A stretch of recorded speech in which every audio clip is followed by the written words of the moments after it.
नमस्कार दोस्तों, स्वागत है आप सभी का श्रावण मास महात्म्य के 12वें अध्याय में। ओम नमः शिवाय। स्वर्ण गौरी व्रत का वर्णन तथा व्रत कथा। ईश्वर बोले, हे ब्रह्मापुत्र, अब मैं स्वर्ण गौरी का शुभ व्रत कहूंगा। यह व्रत श्रावण मास में शुक्ल पक्ष तृतीया तिथि को होता है। इस दिन प्रातःकाल स्नान करके नित्य कर्म करने के बाद संकल्प करें और 16 उपचारों से पार्वती तथा शंकर जी की पूजा करें। इसके बाद भगवान शिव से प्रार्थना करें, हे देवादिदेव, हे जगतपति, मैं आपसे प्रार्थना करता हूँ, हे सुरसत्तम, मेरे द्वारा की गई पूजा को आप स्वीकार करें। इस दिन भवानी पार्वती की प्रसन्नता के लिए, व्रत की पूर्णता के लिए दंपत्ति को 16 वायन प्रदान करें और द्विश्रेष्ठ की प्रसन्नता के लिए मैं ये वायन प्रदान करता हूँ, ऐसा कहें। चावल के चूर्ण के 16 पकवानों से 16 बांस की टोकरियों को भरकर तथा उन्हें वस्त्र आदि से युक्त करें और पुनः 16 द्विज दंपतियों को बुलाकर इस प्रकार कहते हुए प्रदान करें, व्रत की संपूर्णता के लिए मैं ब्राह्मणों को यह प्रदान कर रहा हूँ। मेरे कार्य की समृद्धि के लिए सुंदर अलंकारों से विभूषित तथा पतिव्रत से सुशोभित ये शोभायमनी सुहागनिया स्त्रियां इन्हें ग्रहण करें। इस प्रकार 16 वर्ष अथवा 8 वर्ष अथवा 4 वर्ष या 1 वर्ष तक इस व्रत को करके शीघ्र ही इसका उद्यापन कर देना चाहिए। पूजा के अनंतर कथा का श्रवण करके वाचक की विधिवत पूजा करनी चाहिए। सनत कुमार बोले, हे प्रभु, इस व्रत को सर्वप्रथम किसने किया, इसका महात्म्य कैसा है और इसकी उद्यापन किस प्रकार करना चाहिए, यह सब आप मुझे बताइए।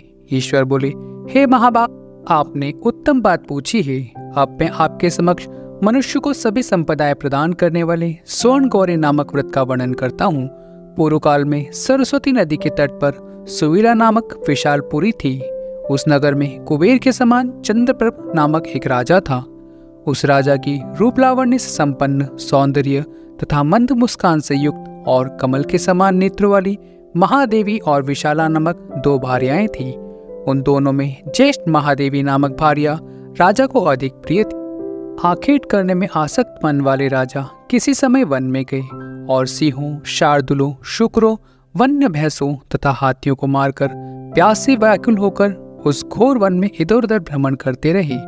राजा ने उस वन में चकवा चकवी तथा बतखों से युक्त भ्रमरों तथा पीकों से समन्वित और विकसित मल्लिका, चमेली, कुमुद तथा कमल से सुशोभित अप्सराओं का एक सुंदर सरोवर देखा। उस सरोवर के तट पर आकर उसका जल पीकर राजा ने भक्ति पूर्वक गौरी का पूजन करती हुई अप्सराओं को देखा।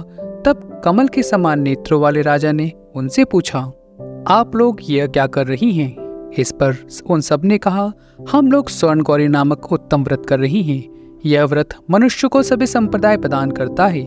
हे नरश्रेष्ठ, आप भी इस व्रत को कीजिए।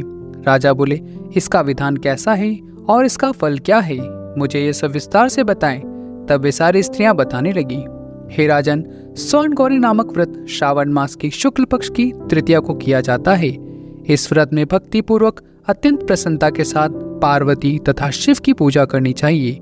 पुरुष को 16 तारों वाला एक डोरा दाहिने हाथ में बांधना चाहिए।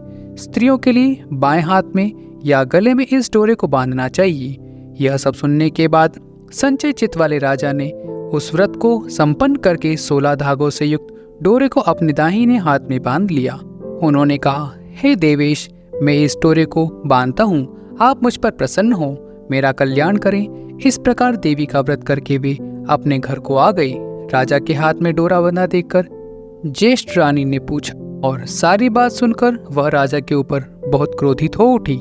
राजा ने कहा, ऐसा मत करो, ऐसा मत करो। लेकिन रानी ने उस डोरे को तोड़कर बाहर एक सूखे पेड़ के ऊपर फेंक दिया। उस डोरे के स्पर्श मात्र से वह वृक्ष पल्लवों से युक्त हो गया। उसके बाद उसे देखकर दूसरी रानी भी आश्चर्यचकित हो उठी और उस वृक्ष पर स्थित टूटे हुए डोरे को उसने अपने बाएं हाथ में बांध लिया। उसी समय से उस व्रत के महात्म्य से वह रानी राजा के लिए अत्यंत प्रिय हो गई। वह ज्येष्ठ रानी व्रत के उपचार के कारण राजा से त्यक्तित होकर दुखी हो वन में चली गई। अपने मन में वह भगवती देवी का ध्यान करते हुए मुनियों के पवित्र आश्रम में निवास करने लगी।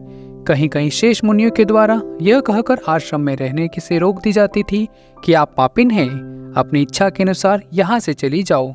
इस प्रकार घोर वन में इधर उधर भ्रमण करती हुई वह अत्यंत खिन्न होकर एक स्थान पर बैठ गई। तब उसके ऊपर कृपा करके देवी उसके समक्ष प्रकट हो गई। उन्हें देखकर वह रानी भूमि पर दंडवत प्रणाम करके उनकी स्तुति करने लगी। हे देवी, आपकी जय हो, आपको बारंबार नमस्कार है। हे भक्तों को वर देने वाली, आपकी जय हो। शंकर के वाम भाग में विराजने वाली, आपकी जय हो। हे मंगलो मंगली, आपकी जय हो। तब देवी की भक्ति के द्वारा वरदान प्राप्त करके और उन गौरी की अर्चना करके उसने जो व्रत किया, उसके प्रभाव से रानी के पति उसे घर ले आए। उसके बाद देवी की कृपा से उनकी सभी कामनाएं पूर्ण हो गई। राजा सभी समृद्धियों से संपन्न होकर उन दोनों के साथ पूर्ण रूप से राज्य करने लगे। अंत में राजा ने उन दोनों रानियों सहित शिव पद की प्राप्ति की। जो स्वर्ण गौरी की उस उत्तम व्रत को करता है, वह मेरा तथा गौरी का अत्यंत प्रिय हो जाता और विपुल लक्ष्मी प्राप्त करके तथा भूलोक में शत्रु समूह को पराजित कर शिव के विशुद्ध लोक को जाता है। हे सनत कुमार, अब आप तच्चित होकर इस व्रत के उद्यापन की विधि सुनिए। चंद्रमा तथा ताराबल से युक्त शुभ तिथि तथा शुभ बार में एक मंडप बनाकर उसके मध्य में अष्टदल कमल के ऊपर धान्य रखकर उस पर एक कुंभ स्थापित करें। पुनः उसके ऊपर 16 पल प्रमाण का बना हुआ एक तिल पूरित ताम्रमय पूर्ण पात्र रखें और उस पर पार्वती शंकर की 2 प्रतिमाएं स्थापित करें। शिव जी की प्रतिमा श्वेत वर्ण के 2 वस्त्र तथा शुक्ल वर्ण के यज्ञोपवीत से सुशोभित हो। उसके बाद वेदोक्त मंत्रों से विधिवत उनकी प्रतिष्ठा करें और भली भांति पूजा करके रात्रि में जागरण करें। इसके अनंतर प्रातःकाल पूजा करने के बाद होम करें।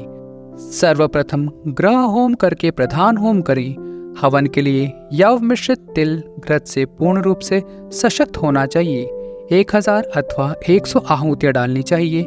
इसके बाद वस्त्र अलंकार तथा गो के द्वारा आचार्य की पूजा करनी चाहिए और वायन प्रदान करना चाहिए। इसके बाद ब्राह्मणों को भोजन कराना चाहिए। साथ ही 16 दंपतियों को भी भोजन कराना चाहिए। अपने द्रव्य के सामर्थ्य के अनुसार उन्हें भूयसी दक्षिणा देना चाहिए। अंत में हर्षोल्लास से युक्त होकर बंधुजनों के साथ स्वयं भोजन करना चाहिए। इति श्री स्कंद पुराण के अंतर्गत ईश्वर सनत कुमार संवाद में श्रावण मास महात्म्य का 3 में स्वर्ण गौरी कथन नामक 12वां अध्याय संपूर्ण। तो मित्रों, मिलते हैं अगले अध्याय में। तब तक अपना और अपनों का ध्यान रखिएगा। हर हर महादेव।